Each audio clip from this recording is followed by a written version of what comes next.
C'est l'heure de vous informer. Bonsoir. Les forces armées de la République démocratique du Congo annoncent un coup de filet contre le groupe armé dans l'est du pays. Plusieurs éléments de l'F-123 et du groupe Twirwaneho ont été neutralisés et capturés à la suite de multiples provocations et violations du cessez-le-feu. Au cours de cette opération, l'armée affirme avoir repris le contrôle de plusieurs villages jusque-là occupés par les rebelles et saisi un important arsenal dont des armées anti-drones, renforçant ainsi la sécurité et la stabilité dans la région.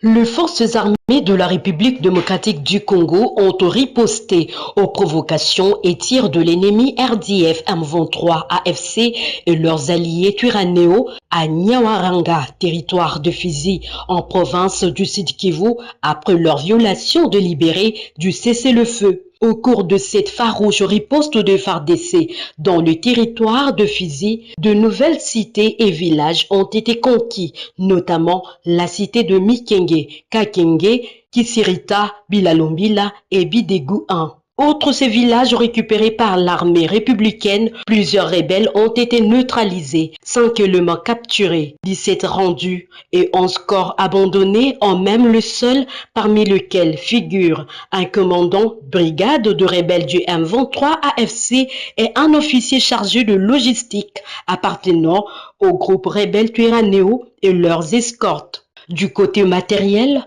5 armes AK-47, 12,7 mm, un Motorola, un mortier 60 mm, un arme PKM, un pistolet laser anti-drone. Suivant les directives du chef d'état-major général de FARDC, le commandant ad intérim du secteur opérationnel Sokola 2 Sud Kivu, le colonel Apoko Bangala Michel, appelle la population de la cité de Mikenge et ses environs au calme et à demeurer vigilante contre toute campagne de diabolisation de l'armée rwandaise et ses supplétifs du M23 AFC et de leurs alliés Twirwaneho et Red Tabara. Le colonel Apoko Bangala souligne également que l'armée loyaliste reste déterminée à mettre hors d'état de nuire ces terroristes RDF M23 AFC, gage de leur devise « Ne jamais trahir le Congo ».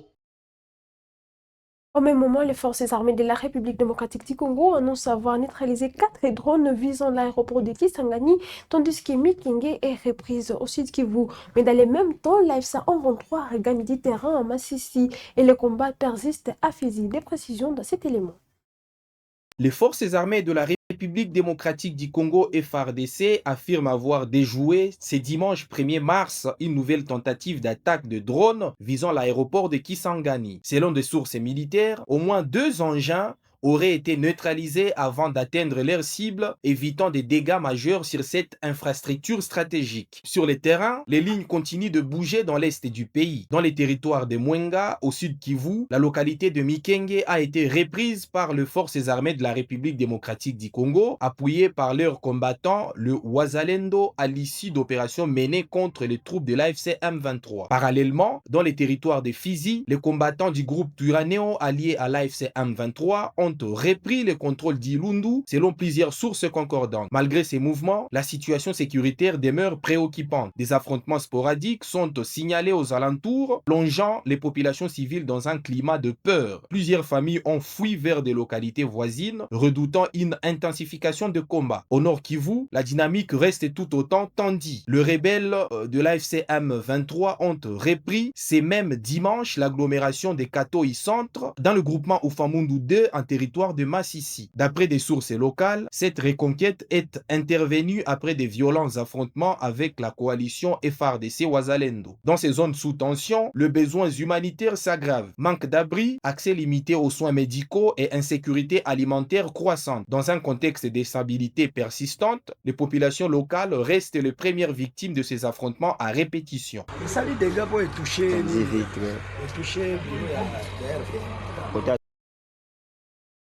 Le président de la République, Félix-Antoine Tshisekedi, a pris part samedi dernier à la traditionnelle cérémonie d'échange de vœux organisée par la Fédération des entreprises du Congo. Aux côtés de Robert Mulumba Kalombo, le chef d'entreprise congolais, s'y sont réunis dans une ambiance conviviale et chaleureuse pour marquer les débuts de la nouvelle année. Le temps fort de cette rencontre, dans ces reportages. Au milieu du patronat congolais ce samedi 28 février 2026, dans cette salle huppée du fleuve Congo Hotel, le président de la République, invité d'honneur de la cérémonie annuelle d'échange de vœux de la Fédération des entreprises du Congo FEC, vient par sa présence marquer son soutien au développement harmonieux et prospère du secteur privé et de l'entrepreneuriat en RDC. Dans son discours des circonstances, le président de la Fédération des entreprises du Congo s'est avant tout réjoui de la présence du chef de l'État à cette rencontre. Tout en reconnaissant les efforts du gouvernement dans l'assainissement du climat des affaires, Robert Malumba a étalé les difficultés auxquelles, selon lui, font face les entreprises privées, parmi lesquelles les fiscalités jugées punitives. En réponse aux vœux de la FEC, le président de la République Félix-Antoine Tshisekedi Tshilombo a, dans son discours, insisté sur sa volonté d'initier un dialogue public-privé structuré, franc et orienté vers des résultats. Le chef de l'État a en outre rappelé une orientation stratégique constante qu'il porte dans chacun de ses échanges avec ses partenaires. Les grands projets doivent devenir des accélérateurs de contenu local et non des îlots d'activités sans retombées durables pour l'économie nationale. Pour tout dire, le premier citoyen du pays a proposé un pacte entre l'État et les secteurs privés. Le pacte que je propose est suffisamment clair.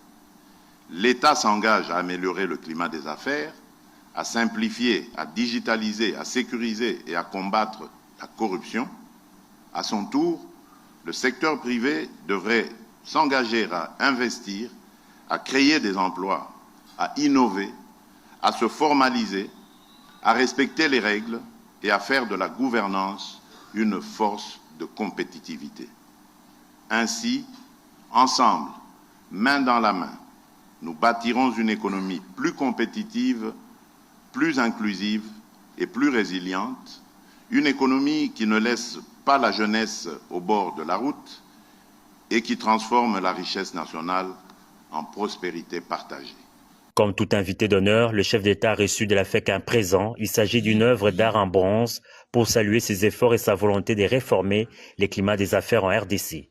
Il faut préciser que c'est autour du thème climat des affaires, pilier d'une économie compétitive, formelle et inclusive, que s'est tenue la cérémonie du jour.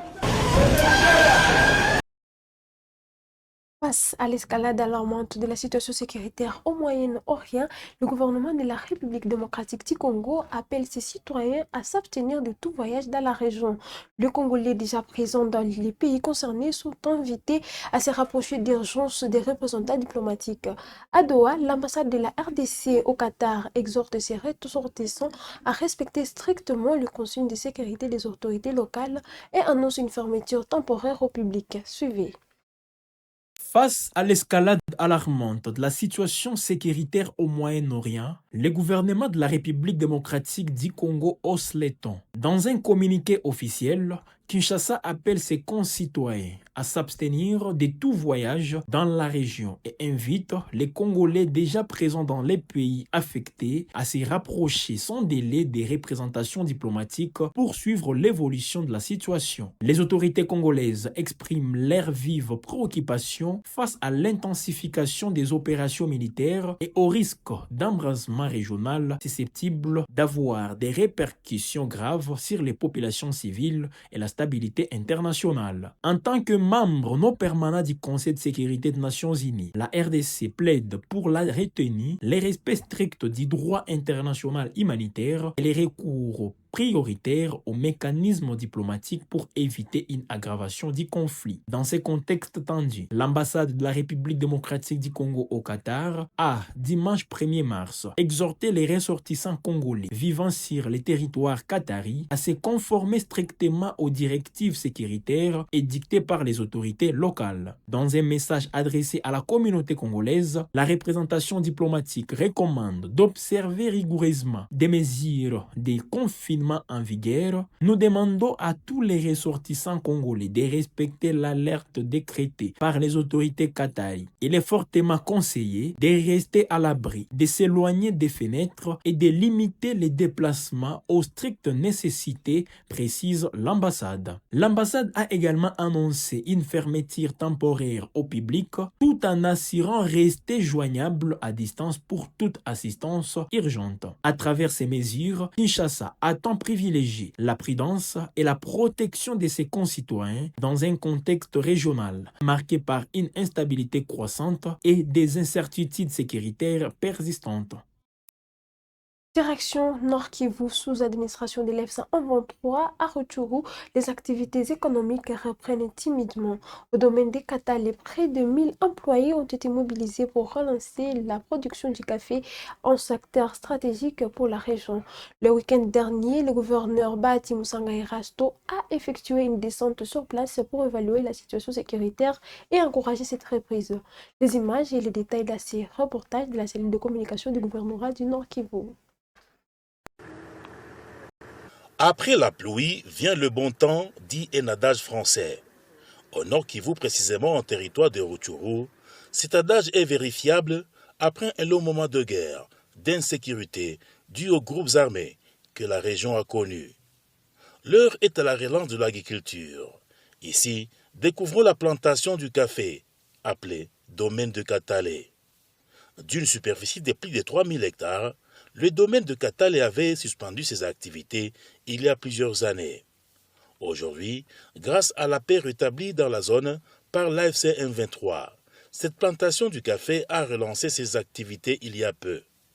Elle produit du café de qualité, apprécié dans le monde. Avec plus de 1000 employeurs, parmi lesquels les femmes, le domaine de Katale est une réponse au taux de chômage dans la région et impactera sans doute la vie socio-économique. Le domaine de Katale a reçu la visite éclair du gouverneur de Nord Kivu en itinérance en territoire de Rutshuru au mois de février 2026. Bahati Musanga Erasto est accueilli par l'opérateur économique Victor Ngezayo, très célèbre dans le domaine de la culture du café, avec son entreprise Kapako.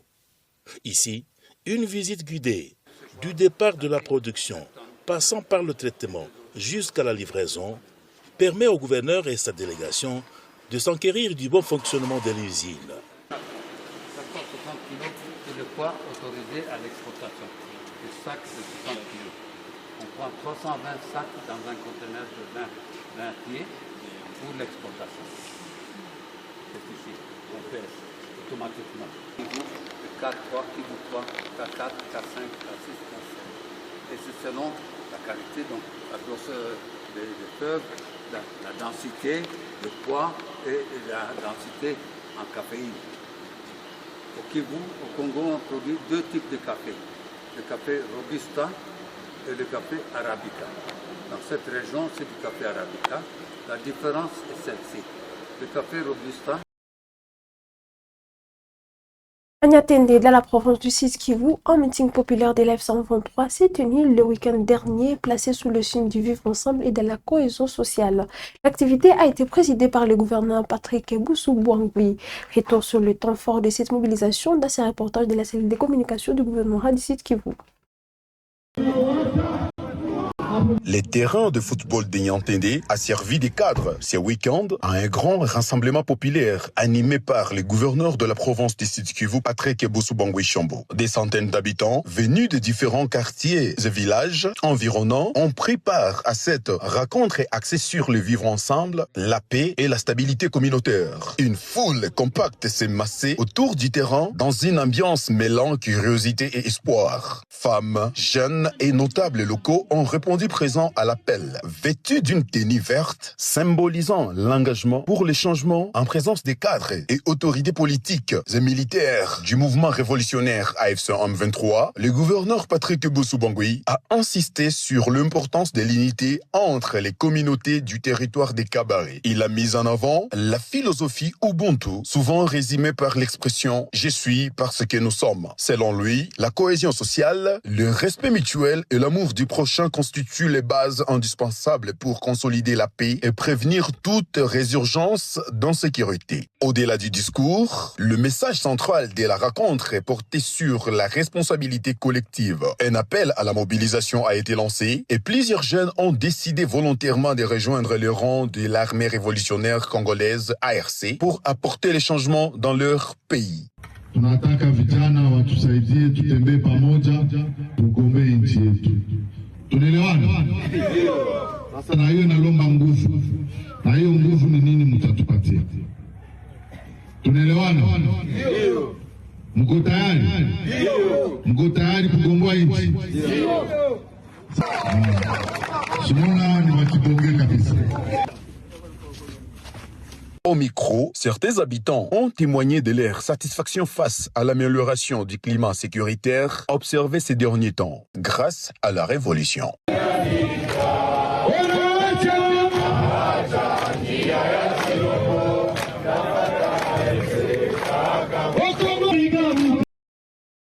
Terminons ce journal en dehors des frontières de la RDC. En pleine campagne électorale, le président sortant de la République du Congo et candidat à sa propre succession a présenté ce dimanche 1er mars son projet de société devant le patronat congolais. Au cœur de son ambition, la relance et la redynamisation de l'économie nationale. Le détail est dans ce reportage. En marge de ces différents meetings de campagne présidentielle, le candidat Denis Sassou Nguesso a rencontré ce jeudi après-midi à Doluzy une délégation du patronat congolais conduite par Michel Njombo, le président de Unique Congo. À cette occasion, le candidat Denis Sassou Nguesso a présenté son projet de société intitulé « Accélérons la marche vers le développement au patronat congolais », notamment sa vision de redynamiser l'économie nationale. Ici, Denis Sassou Nguesso, qui a proposé des solutions de redynamisation de l'économie nationale, a aussi identifié les causes profondes de la faiblesse de cette économie. Des causes structurelles qui limitent autant le niveau de la croissance économique nationale que sa continuité sur le long terme. Accueillant à bras ouverts ce projet qui concourt à la redynamisation de l'économie nationale, les opérateurs économiques ont affirmé qu'aucun pays au monde ne peut se développer sans acteurs économiques forts et structurés. Le secteur privé est bien évidemment prêt à accompagner l'effort national de mobilisation des ressources. Votre programme prévoit l'amélioration de la mobilisation des recettes publiques et un cadre économique plus efficace. Mais l'investissement repose sur la visibilité, la confiance se construisant en permanence avec des règles et dans la concertation. Et je pense qu'une telle entrevue durant votre campagne est un signe de cette volonté permanente que vous affichez et exprimez de vous concerter avec toutes les forces vives de la nation. Enfin, la priorité à l'entreprise nationale, le contenu local, l'accès équitable au marché public, l'émergence de champions nationaux et l'accès progressif à certains secteurs stratégiques participent directement à la constitution d'un tissu productif, compétitif et solide. Aucun pays ne s'est durablement développé sans acteurs économiques forts et structurés. Répondant aux préoccupations des entreprises, Denis Sassou Nguesso leur a demandé d'être compétitives et compétentes. Il ne suffit pas d'être local si on n'est pas compétitif. Parfois, il y a des appels d'offres, mais soyez compétitifs. Si vous ne l'êtes pas, bon, le gouvernement ne peut quand même pas prendre le bras cassé qui coûte cher et laisser celui qui peut réaliser le projet et qui coûte moins cher. Donc, soyez compétitifs, armez-vous.